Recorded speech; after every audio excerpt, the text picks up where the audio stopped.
Welcome to Tech in the Right Direction, the podcast. This week, I will be speaking with Annie Raygoza. Annie serves as the Director of Client Services at Clear Digital, a digital agency specializing in marketing and advertising for B2B brands. She dedicates her time to building client relationships, and as a result of that, her team has garnered a 90% client retention rate. Active in the community, Annie sits on the board of the Silicon Valley chapter of American Advertising Federation and works with other tech professionals working towards advancing leadership opportunities for women. As a woman in marketing, advertising, and technology, she understands the importance of representation and advocating for women in the field. And she constantly supports women of all career levels to find their confidence to reach their full potential. Welcome to the show, Annie. I'm so excited to have you on. Thank you so much. Well, let's get started. So, Annie, as a woman in tech, can you share with us your career journey and how you got to where you are today? Sure. So, just like most people, I think early on in your career, or even just starting in college and university, um, I wasn't quite sure where I wanted to go, what I wanted to Hmm. do. And I think that it really stemmed from, what I was passionate about. And I really was leaning into the creative side of things and also started having a deeper understanding of marketing and that aspect of work. And so I had some really great professors and educators through the years that helped me understand that, if those two married, basically it creates advertising. And so Hmm. I really fell into the advertising realm and through college doing internships and then afterwards, really jumping into media planning and buying and search engine marketing efforts, and then really, again, diving into more of the client side of things. So into account management, and then eventually overseeing all those types of teams in the client services realm. So I think through all those various steps, it allowed me to understand what I really enjoyed doing, and that's more so on the tech and creative side. And of course, being really a point of contact for our clients to make sure that they feel great about the business that they're doing with us, and also providing really great work for all of our teams. That's great. I love that you have so many different roles and really got to experience them to find your passion and your love. So that's great. Not too many people have that ability, right? I mean, so that's awesome that you had that opportunity. Yeah, I think there is a lot of value in, especially early on in your career, in jumping into a lot of things because you don't really know what's out there. And to just pinpoint, say, okay, I'm just going to do this, it really puts you in this, maybe in a bad position where you're not able to look at those opportunities down the line. So if you're able to kind of expand out into different areas of work, that really helps you understand the bigger picture of how they all go together, but also, pinpoint what do you like doing versus those Right. that maybe aren't an area you want to focus on. Right. No, that's great. So, Annie, can you share with us why you believe that being empathetic is so vital for women? For women, it's a really important aspect of who we are because at the end of the day, an industry and a company is really built on the people that are here. And by being empathetic, you're allowing yourself to be human with one another. You're able to create relationships and really get to know people. And in that way, you're creating a level of respect that will really help elevate the work that you're doing together. When people respect different people and the people that they're working against, it really helps encourage them and empower them to do better things, to take feedback and criticism in the right way. And I think that really stems from empathy and being vulnerable. And so, for me personally, it's something that I really like to hone in on in any, portion of my career. That's great. And I think you're spot on with how important empathy is for women in their career because that separates us from the others where we have this innate quality to be empathetic. So that's great. So, do you think mentors are important for women? And what are the benefits and how do we create mentorship opportunities? Mentorship is incredibly important. And mentorship can come in so many different forms. I really see it as more so about creating relationships with people. So I think early on in your career, mentorship is really looking at people, at roles that you want to learn more about. Maybe that's something that you want to achieve, and really understanding what is it like to, to walk in their shoes. What is it like in a day-to-day basis? Is this something that you might be interested in pursuing? So being able to reach out to people in that way.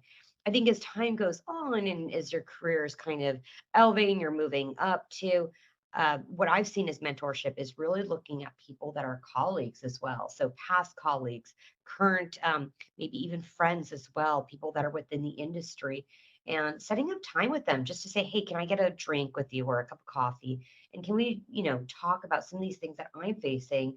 Because a lot of times we're facing the same type of issue, same type of concerns, but to be able to get out of that tunnel vision and get different perspective, that's where mentorship is really important and incredibly valuable, because sometimes all it takes is just seeing a slightly different perspective to help you get over that hurdle as well. So there's lots of ways to do that. It can be through, everything is so virtual these days too. So virtual groups, it can be pinpointing in various niche groups based on the type of career path that you're in, organization that you're in, or it can be through a lot of, now we're seeing a lot more meet and greets in person. And so a lot of happy hours, a lot of sessions like that.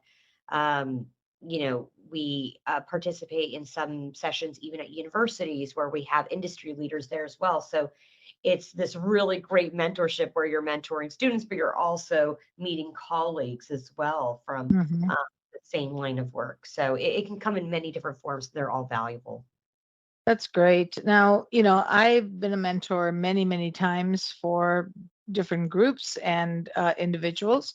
And I found that I learn just as much as I give to my mentees. So, if you're thinking about being a mentor, it can be very, very fulfilling because you learn as well as you're giving. Do you feel that as well? I absolutely do. There are things that I may not have recognized that were impactful, or things that maybe I should be doing differently that's going to resonate with people. And when I Mhm. get that feedback too, it's like, oh, I I'm so glad that you offered that. I'm so glad that you shared that information. I had no idea that that was going to make such an impact on you, or that made such a difference.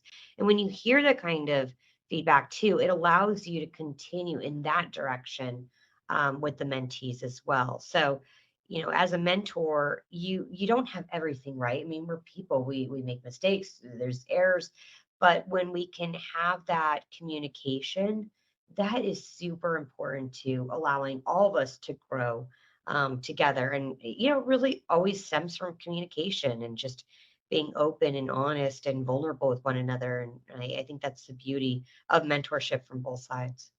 Yeah, that's great. I think you were spot on about mentorship. It's very, very critical. Now let's talk about speaking up in your own way for women. Share with us your thoughts. As a woman working in tech, I mean, Mhm. I'm out of Silicon Valley, so it was almost like there wasn't really any other option but to immerse myself in the tech space. But I'm really glad that it did work out this way, because it created some of its own challenges coming in. And, the tech industry is evolving, but it is very saturated, and it's a very male saturated industry still. Mhm. As Mhm. a woman, I think that that can be really daunting, can be a little bit scary to kind of step into that, to feel like I need to be like these people. I need to be just like them to have my voice heard. When really what I've learned over the years is that my voice and my opinion does matter. And although it may be against the grain, it might be something slightly different, it's respected in the way that it's thoughtful and it's honest and sincere. Mhm. And as a woman, I, feel like we always need to embrace that. And we have it within us. And I think there's this sometimes this voice inside of us telling us not to say that, we're going to look silly, or we're going to, not fit in with the conversation, when sometimes the best things that can happen are those that are really standing out, and so we should really be comfortable with having our own opinion, even if it's different. Yeah, yeah, very, very true. Our voice needs to be heard. We need to have a seat at the table. We need to have champions around us rooting for us. All of those things are very, very important. So, what challenges have you faced in your career and how have you overcome them? Being in the tech space in general, I've, struggled initially with trying to fit in, in kind of a male saturated industry. Also trying to be authentic and human and lead with Hmm. more emotion in the way that I manage people. And sometimes that's different. And not saying that there's one way of doing it, but I feel confident by taking my own personal approach to things. And I think that over the years that's respected and it's well received. And I think it's always acknowledged early on when I'm coming into an organization, when I'm here, this is how I like to lead my teams. This is how I like Hmm. to communicate and being able to voice those things. Whereas sometimes people are a little bit concerned about having that type of conversation. I like to do that right at the beginning because I want people to know, hey, let's talk these things through. We're going to work differently, but how can we best work together? Hmm. So I would say that that would probably be one of my main points that I always try to lead with, especially as being a woman. Yeah, I love that because being authentic is so critical. And you stated that multiple times. Be yourself and be real, be vulnerable, be authentic, because those are very, very important characteristics for us to overcome our challenges. Right, absolutely. So, you know that our podcast is focused around bridging culture, pay, and employment gap for women in tech. What are you seeing in the industry today? I I believe the industry is really evolving, and I think that we're in a really, really good position today where these things are brought to light. It doesn't mean that these things are completely resolved today, but I think that we're in such a good place where this conversation is at the forefront of organizations. Um, Being able to highlight those things early on, it allows people that are coming into organizations to ask those questions too. And it's really setting the bar for, the type of environments people want to walk into, people, what people deserve to be a part of. And that's really, really critical. It's critical to companies to be, really understanding that aspect of the business and from a culture perspective and listening to their employees, listening to people coming into the industry, because I think the world is changing in such a positive way that we have to be on top of those things. And I'm excited about what it continues to bring. I think that there's always going to be challenges, but the fact that today we can voice concerns, we can bring up these issues and they're heard, that's monumental. That's great. Yeah, I'm so happy to hear you say that you're seeing it evolving, you're seeing it changing, because I see the same things. I see that we are getting that attention, and there's articles and there's groups in corporate America that are really considering making sure that we are equal in everything that we do. So, we're not there yet, and we have a long way to go, but I think we've made some enormous strides. Absolutely, 100% agree. So, Annie, who inspires you and why? It's such an interesting question because I feel like inspiration takes so many different forms and different Hmm. times in life.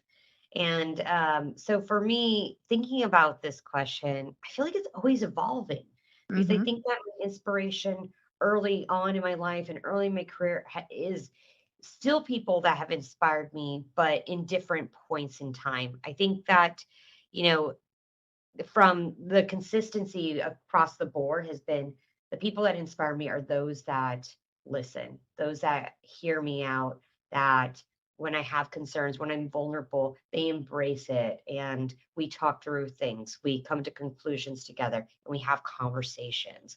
And I feel like there's so many issues today that could be resolved, even beyond the work and a global matter that if we just talk to one another and those are the people that really resonate with me the most. And I think once we understand people on a more human level, we are going to be successful in so many different ways together. That's great. Inspiration does come from many, many different places. So now I have a selfish question because I love to travel. And I ask this question of everyone just because it adds to my bucket list. So what is your most favorite place that you've traveled to and why? Well, I actually just came back from Spain. So my husband and Oh, just had a 2-week trip all over Spain, and it was hmm, wonderful since it is something that is really fresh in my mind, right, and I right. will never forget it because it was such a beautiful trip. Spain was incredible. It was a beautiful, beautiful country, amazing people, and you certainly can't beat the food and wine. So Mhm. just it's really you go for the 2-week history lesson more than anything else. It's incredible. That's amazing. I love Spain. I've been to Barcelona and Madrid, and I loved every minute of it. So where else did you go in Spain? We went, oh gosh, we went to so many places. We went to Barcelona, we went to Hmm, Spain, we went to Toledo, we went hmm. to Valencia. Um, Oh, you did a lot of different we did a cities. Yeah, lot. Now it's that's so funny. great. Now it's kind of blurring, but Hmm. it was 2 weeks worth of adventure. So, That's and great. That's all of great. them were beautiful. Granada was definitely my favorite, though. Okay, nice, nice. So I have to go back and add some more cities because we only did the two, and it sounds like, there's a lot more that we missed. There's a lot. Yeah, it's a beautiful, beautiful place. That's great. Well, this was so awesome, Annie. I really enjoyed our conversation, and I'd love to have you on a future show again. Um, so, just in closing, can you share with our listeners how they can get a hold of you? Sure. I'm on LinkedIn, so under Annie Raygoza, and the company I work for is Clear Digital, so you can follow either one of those. Great. Well, thank you again, Annie. It was a pleasure and an honor to have you on the show. Thank you so much for having me. Thank you for listening to Tech in the Right Direction. Please take a minute to subscribe or follow so that you never miss an episode. Also, don't forget to like, share, and comment. Thank you. See you next week. From IT skill enhancements to end user adoption training, Directions Training is your resource to help optimize the effectiveness of your technology investments. Over 500,000 students have taken advantage of our wide selection of technology and business training solutions, covering the most popular applications today, such as Microsoft 365, Azure, Windows 10, and more. As a podcast listener, we invite you to take advantage of an exclusive offer. Receive 30 days of free access to our Microsoft official curriculum on-demand courses for IT professionals or end users. Visit us at www.directionstraining.com/podcast to claim this offer today. Hurry, this offer is only available for a limited time. Success is a journey. Ask for directions.